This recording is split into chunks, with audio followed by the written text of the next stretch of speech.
लड़का कहल हो कैसे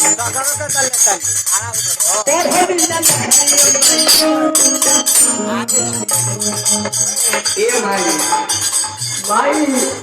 ए बड़ा तो हवा की बात है माई हां पढ़ा लिखल है ना ना पढ़ा लिखल तो है ना ये समझी बात हां भैया लेकिन रे बड़ा वो माई के दे बा हां पढ़ा लिखल ये माई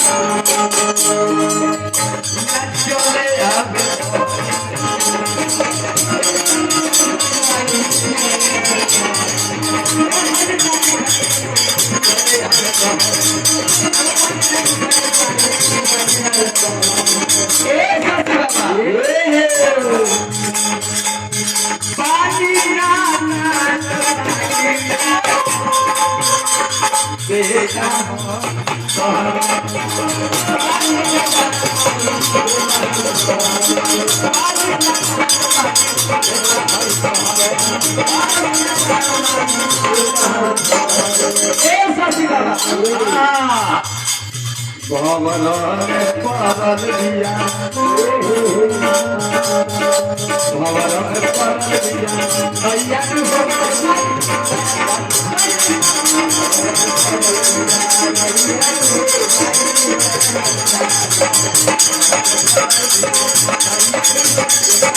लास्ट भाग में लड़का कहला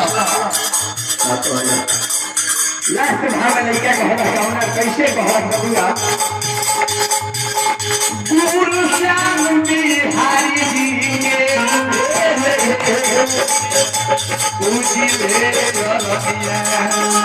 गुरु बिहारी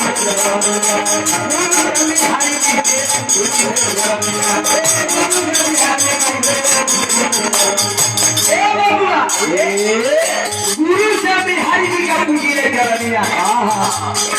लड़का को हल्ला क्लास सुभावन बबुआ बात को हल्ला भवलो में मरल बिया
सलेंडर बबुआ जी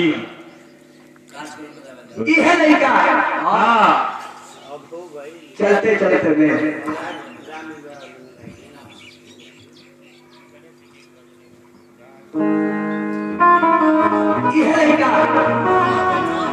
ये लड़का हाँ कौन लड़का गणेश जी से जाके कहला हाँ कैसे बबुआ कहला चाहे हनुमान जी से कहला अच्छा काहे खातिर कहेला हनुमान जी ऐसा देवता हुए शशि बाबा शशि बाबा ए सती भैया पिया दिलो तनी पानी के खाई बैठे कोई तक तो पानी ही जाके दिखाई लगल पानी दे गाय भाई सब के दिखाई के पड़ी 11 से पहले पिया सिंह के लगे शशि बाबा इहे लड़का हनुमान जी से जाके कहत का भावे बबुआ हनुमान जी ऐसा देवता है सलेंडर बबुआ माँ पता में जैसे कि परशुराम में मंतुआ पर रहते लोहरी बाबा या शशि बाबा आधा रास्ता में छोड़ के चल गई अभी मंतुआ फोन कर था कि बेहाजी कहाँ कही हमारे गाँव के कौन तो लड़की मुबारक तो वही तक हम कहेंगे हमरा का डर लेता हमार भाई बाबू के लगी हम कहे कि मंतु बाबू हनुमान जी के नाम लेते रहो धीरे धीरे आगे बढ़ते रहो लड़का हनुमान जी से कहना बाबू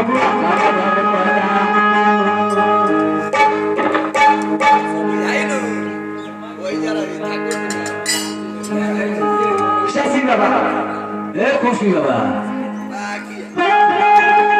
लड़का जाके कहता कहना भावे ठाकुर जी के भाव में रही कहना भावे कहला बाबू कहना भावे कहला कि रौरे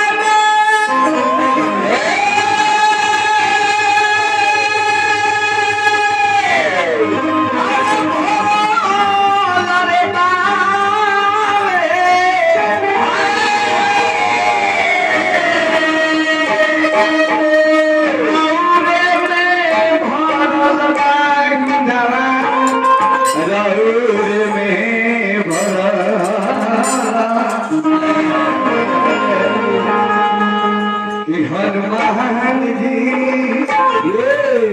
सब गुना लहुरे हनुमान जी आ गए अरे हनुमान जी के भाई को लेके कहता कैसे बबुआ कि लहुरे